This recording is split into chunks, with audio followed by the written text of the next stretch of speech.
क्या पाकिस्तान में अभी तो रिसेंटली 74 रुपए हमें बड़ी खुशी होती है कि एकदम से रिलीफ मिला है। जिस तरीके से आलमी मार्केट में तेल की कीमतों में कमी आ रही है और अभी सबसे निचली सतह पर है, तो क्या इसमें मज़ीद पेट्रोल की कीमत में कोई कमी हो सकती है, पेट्रोलियम लेवी में, टैक्सेस में, और अवाम को इसका रिलीफ मिलेगा? देखिए, एक तो आपने ये जो लफ्ज़ इस्तेमाल किया कि रिलीफ मिला है, तो वो पिछले 2-3 महीनों के मुकाबले में अगर हम बात करें तो रिलीफ मिला है। लेकिन अगर हम जब जंग से पहले के हालात थे उसके हिसाब से बात करें तो कोई रिलीफ नहीं मिला। 275 रुपए जो है वो तेल और डीज़ल की कीमत थी जनवरी में, जब ये जंग शुरू नहीं हुई थी अमेरिका और ईरान की। अब जो है वो तकरीबन 300 रुपए जो है वो लीटर है पेट्रोल, और 315 रुपए लीटर जो है वो डीज़ल है। तो इसको डीज़ल। हम रिलीफ तो नहीं कह सकते। अलबत्ता ये है कि जो प्राइसेस इंटरनेशनल मार्केट में ऊपर चली गई थी, हमारे यहाँ पे भी पेट्रोल और डीजल की प्राइसेस 425 रुपए पर लीटर को टच करके आई हैं, और इंटरनेशनली $120 पर बैरल तक जो है वो गई थी। तो अब जो है वो उसमें थोड़ा सा ठहराव ठहराव आया है, ये अमेरिका का और ईरान का जो मुआहदा हुआ है उसके बाद। और आज की अगर मैं बात करूं तो तकरीबन $69 पर बैरल भी जो है वो ट्रेड होते हुए देखा गया है, जो खाम तेल हुँ। जिसकी अगर हम बात करें, जो हम गल्फ का यूज कर रहे होते हैं। तो उस सूरत हाल में जो हुकूमत ने आगे रिलीफ दिया है, वो कंपैरेटिवली अभी भी जनवरी के मुकाबले में कम है। ऑल दो के प्राइसेस भी जनवरी की सतह के ऊपर अभी नहीं आई हैं। जनवरी में ज़ाहिर है $60 पर बैरल के ऊपर ट्रेड हो रहा था ऑयल इंटरनेशनल मार्केट में। अभी भी आज की तारीख में भी $10 पर बैरल जो है वो वहां से ज्यादा है। लेकिन स्टिल जो है हुँ। ना, मेरे ख्याल में जो रिलीफ एक्सपेक्ट किया जा रहा था या किया जाना ऐसा चाहिए, मिला नहीं। ताकि हमारी इंडस्ट्री कंपेटिटिव हो सके, एग्रीकल्चरल ग्रोथ जो है वो अचीव हो सके, जो टारगेट्स उसके रखे गए हैं उसके लिए डेफिनेटली जो फ्यूल प्राइसेस हैं वो बड़ा मरकजी इसमें किरदार अदा करती हैं। तो उसमें अगर कमी ज्यादा ना की जाए और पूरे का पूरा रिलीफ आवाम को ना पहुंचाया जाए, तो डेफिनेटली इससे दीगर जो माशी अशारिये हैं वो भी मुतासिर होंगे। तो 300 रुपए जो है वो मेरे ख्याल में रिलीफ नहीं है, निस्बतन कम रिलीफ है अगर जनवरी के मुकाबले में देखा जाए। हाँ, अलबत्ता ये है कि मौजूदा सूरत हाल में देखा जाए तो ठीक है, it's it's okay, not bad not good. तो इस ये वाली पोजीशन है।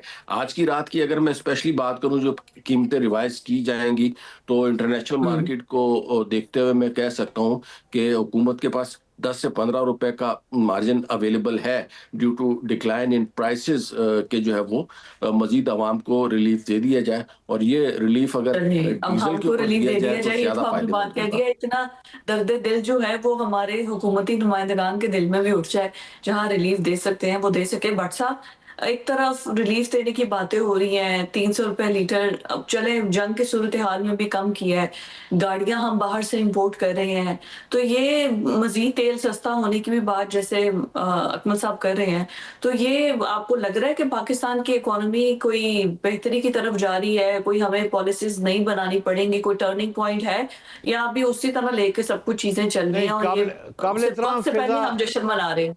काबिल एहतराम फिजा रियाज साहिबा, जश्न की बात नहीं। चौधरी भाई बहुत बड़े माशाल्लाह, मौशत पे इनका पूरी ग्रिप है।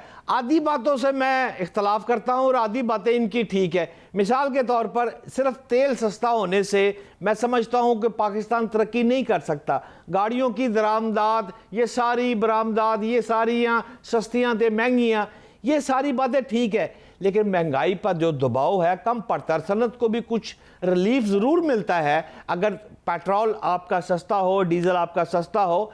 लेकिन सवाल यहाँ पर यह है, हुकूमत वाकई गाड़ियों की दरामद और ऑटो सेक्टर में अगर कोई माहौल पैदा करती है, तो ये महदूद ऑप्शन और महंगी गाड़ियों का सामना हम जो करने जा रहे हैं, ये बज़ाहिर लग रहा है। लेकिन असल चीज़ है, मैं भाई से चौधरी साहब से जानना चाहता हूं। चौधरी साहब, आप अभी कंपैरिजन कर रहे थे कि जंग शुरू होने से पहले ये पेट्रोल था और अब ये पेट्रोल है, तो मेरा ख्याल है अगर मैं भी कैलकुलेशन करूं तो 34-35 रुपए का फर्क रह गया है जो पीछे है। और मियां मोहम्मद नवाज शरीफ, जो मेरी खबर मैंने पिछले प्रोग्राम में दी थी, उसमें तो उन्होंने कहा था कि शहबाज शरीफ को 100 रुपए का टास्क दिया था, जिसमें लेवी भी इंक्लूड थी कि आलमी मार्केट को नजर रखते हुए लेवी भी कम की जाए।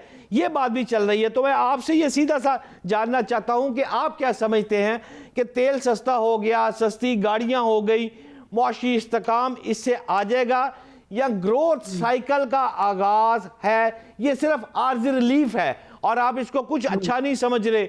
आपकी राय चॉइस साहब। देखिए जी, जहां तक तेल की बात है ना, वो चाहे ज़राअत हो या इंडस्ट्री हो, दोनों में जो बैकबोन, इवन रिहायशी या आम आदमी के इस्तेमाल की भी बात की जाए, तो उसमें जो बुनियादी जो चीज़ है वो जैसे आग, पानी, हवा की ज़रूरत होती है, तो आजकल तेल भी जो है ना वो बुनियादी ज़रूरियात में से, यूटिलिटीज़ में से एक है। और ज़ाहिर है सबसे बड़ा जो इम्पोर्ट बिल का हमारा आइटम है, जो तकरीबन $60 अरब की हमारी साल की इम्पोर्ट्स हैं, उसमें सबसे ज्यादा जो है वो तकरीबन $18 अरब का तो हम जो है वो सिर्फ ऑयल इंपोर्ट करते हैं। तो अगर इंटरनेशनल मार्केट में इसकी प्राइस नीचे आ रही है तो डेफिनेटली हमारे इंपोर्ट बिल के ऊपर इसका असर होगा। इंपोर्ट बिल जब कम होगा तो उससे ट्रेड डेफिसिट में कमी आएगी, करंट अकाउंट जो है वो थोड़ा सा सेटल होगा, तो हुकूमत को थोड़ा सा फिजिकल स्पेस मिलेगा सहूलत देने का। लोकल अगर बात की जाए तो डेफिनेटली आप देखें कि ट्यूबवेल हो जाए या बिजली हो जाए, ज़राअत की अगर मैं बात करूं, इसी तरह इंडस्ट्री में आप देखें टेक्सटाइल इंडस्ट्री है, फर्टिलाइजर इंडस्ट्री है, तो उनकी बुनियादी जो ज़रूरत ही तेल और गैस है। तो अगर ये चीज़ सस्ती तो होती है तो इसका अगर ट्रिकल डाउन अब्दुल साहब इम्पैक्ट आता है बुनियादी रोजमर्रा जरूरत तेल मामलात और में, जो गैस है, चीज़ें तो ये आती हैं। दोनों चीजें तो हमें ईरान से मिल सकती हैं और हम ईरान से सस्ती भी ले सकते हैं। हम उनका खामखेज डिफाइन कर सकते हैं यहाँ पे। गैस पाइपलाइन अपनी, अब जैसे जिस तरीके से मीडिएशन में पूरा किरदार अदा कर रहे हैं, अगर ईरान के ऊपर से सैंक्शंस हट जाती हैं तो ईरान के साथ अगर हमारी डायरेक्ट ट्रेड होती है तो हमारे जो ट्रेड डेफिसिट है या हमारा जो बिल बनता है उसमें कितनी कमी आके आएगी, कितना पॉजिटिव साइन होगा पाकिस्तान की इकोनॉमी के लिए। सस्ती तवानाई के जो जरिए हैं उनमें डेफिनेटली ईरान से हम फायदा उठा सकते हैं। अच्छा, इससे पहले तो चलें, ये कहने को था ना कि अमेरिका ने ईरान के ऊपर पाबंदियां लगाई हुई थी। मैं तो ये कहता हूँ कि उस वक्त भी पाकिस्तान में जो ईरानी पेट्रोल या डीजल था वो कश्मीर से लेके कराची तक जो है ना वो मिला के पेट्रोल पंपों में इस्तेमाल किया जाता था। ऐसा नहीं था कि वो आ नहीं रहा था। जिस तरह जो है वो चाइना ईरान का पेट्रोल या डीजल इस्तेमाल कर रहा था, हमारे पास भी स्मगलिंग के रास्ते से आ रहा था। लेकिन जब स्मगल होता है तो फिर उसका जो फायदा है वो चंद एक हाथों में चला जाता है और चंद लोग जो अरबपति हो जाते हैं, बजाय इसके कि उसका जो बेनिफिट है वो प्राइसेस की सूरत में तमाम आवाम को दिया है। अब चले वो हर्डल भी खत्म हो गई है। अमेरिका ने जो है ना वो इजाजत दे दी है उसको, ईरान को तेल और गैस को फरोख्त करने की, तो उससे हमारे यहाँ एनर्जी की प्राइसेस में एक सब्सटेंशियल इम्पैक्ट आएगा। और वंस एनर्जी की प्राइसेस कम हो गई तो हमारे यहाँ बिजली की प्राइसेस भी कम होंगी, हमारे यहाँ गैस की प्राइसेस भी कम होंगी। और यहाँ ये याद रहे कि ये जो यूरिया फर्टिलाइजर है उसमें मेन जो कंपोनेंट है दैट इज नेचुरल गैस, जिससे यूरिया बनती है, तो ये उसका रॉ मटेरियल है। तो वो सस्ती होगी तो हमारे यहाँ खाद सस्ती होगी और डेफिनेटली उसका एग्रीकल्चर के ऊपर काबिल इम्पैक्ट एहतराम आएगा। चॉइस साहब, इसी एक तरीके से वफाकी पावर वजीर की से मेरी कॉस्ट, सुबह बात हुई है, वो कहता है 15,000 गाड़ियां हम इंपोर्ट करने जा रहे हैं, तो ये तो क्यामत आ जाएगी लाहौर में, फिर क्या होगा पाकिस्तान में? चॉइस साहब देखें, ये इस पॉलिसी से मैं बहरहाल इत्तेफाक नहीं करता हूँ। गाड़ियां इंपोर्ट करने की पॉलिसी से ऑलरेडी इस वक्त जो है ना वो हुकूमत का तिजारती खसारा बहुत ज़्यादा है। और उसमें अगर इंपोर्ट गाड़ियां की जाएंगी और बजाय इसके कि हम लोकल मैन्युफैक्चरर्स को या लोकल मैन्युफैक्चरिंग को प्रमोट नहीं करेंगे, तो डेफिनेटली ये हमारे इंपोर्ट बिल के ऊपर जो है ना वो एक मनफी असर डालेगा। यह ठीक है कि यहाँ पे IMF की तरफ से बहरहाल दबाव था कि आप जो है वो गाड़ियों की इंपोर्ट पर रिलीफ दें, और मैं ये समझता हूं कि ये इस रिलीफ को फराहम करवाने में IMF का बहुत ज़्यादा किरदार है। और उसने फोर्स किया है कि आप जो है वो गाड़ियों की इंपोर्ट की परमिशन दें और उसके ऊपर थोड़ी सी आसानियां पैदा करें। लेकिन साथ ही साथ हुकूमत ने ये जो इकदाम किया है कि लोकली मैन्युफैक्चर्ड भी जो गाड़ियां हैं 800 सीसी की, 1000, 1300, 1800 सीसी तक की गाड़ियों के ऊपर भी जो ड्यूटी में कमी की है, तो उसका भी इम्पैक्ट जो है ना बड़ा पॉजिटिव आएगा हमारी अच्छा, इकोनॉमी के ऊपर। तो लोकल मैन्युफैक्चरिंग अगर किसी भी ये तो चीज बड़ी की हो अच्छी रही बात होगी, आपने बड़ी that should good be news दे दी प्रमोटेड। है। आई होप सो कि इसका इम्पैक्ट है। बट सर, अभी सोना जिस तरीके से जिसकी कीमत गिर रही है और एक तरफ मैं देख रही हूँ ईरानी करेंसी, वो तो मार्केट में अवेलेबल नहीं है, वो तो ऐसे लोगों ने धड़ाधड़ खरीदी है। तो ये बड़ा सोना कंपैरेटिवली उसकी प्राइस गिर रही है और ईरानी करेंसी की कीमत बढ़ रही है। तो एक ईरानी करेंसी की किस आगे वैल्यू क्या देखते हैं जिन लोगों ने अभी ईरानी करेंसी लेके रख ली है, तो उनका कोई फायदा होगा उन्हें? एज ए इकोनॉमिस्ट आप क्या समझते हैं? देखिए, ईरानी करेंसी एक डिफरेंट सिनेरियो है और जो गोल्ड की प्राइसेस है ना वो एक डिफरेंट सिनेरियो है।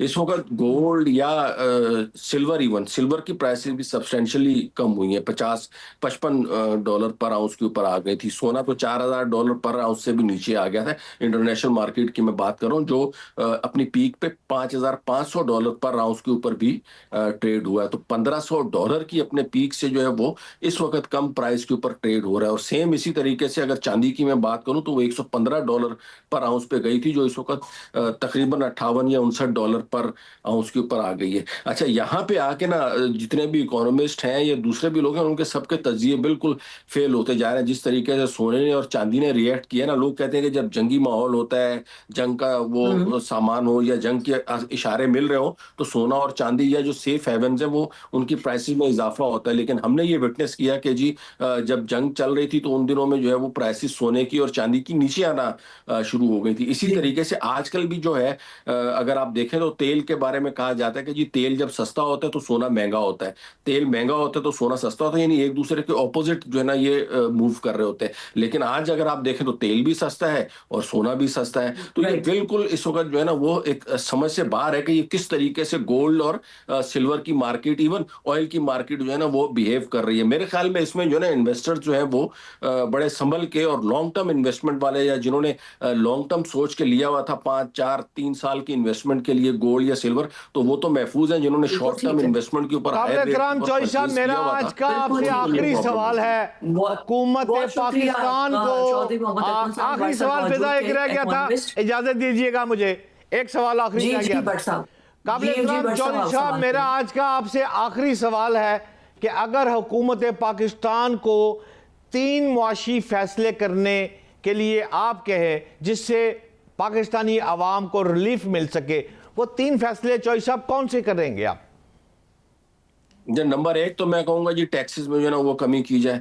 नंबर 2, पावर और ये जो एनर्जी की प्राइसेस हैं इनमें कमी की जाए। नंबर 3, टैक्स बेस में जो है ना वो बेशक इजाफा किया जाए। तो अगर हुकूमत टैक्स बेस में इजाफा करती है, टैक्स रेट्स में कमी करती है, तो उसका फायदा होगा। इसी तरीके से एनर्जी की प्राइसेस में कमी करती है, बिजली की प्राइसेस में कमी करती है, तो वो भी डेफिनेटली हमारी इंडस्ट्री को और हमारी सर्विसेज सेक्टर को बहुत ज्यादा चीजें प्रमोट कर रही होंगी। तो इन दोनों चीजों में फौरी तौर के ऊपर जो है वो हुकूमत को कमी की जरूरत है। अगर ये नीचे आ जाती है तो डेफिनेटली इन्फ्लेशन बिल्कुल ऑटोमेटिकली जो है ठीक वो हो नीचे गया। आ जाएगा। तो मतलब आपने वही बातें कर दी हैं जिससे डायरेक्ट आवाम को रिलीफ मिले, तो कभी इन बातों पे अमल नहीं करेंगे।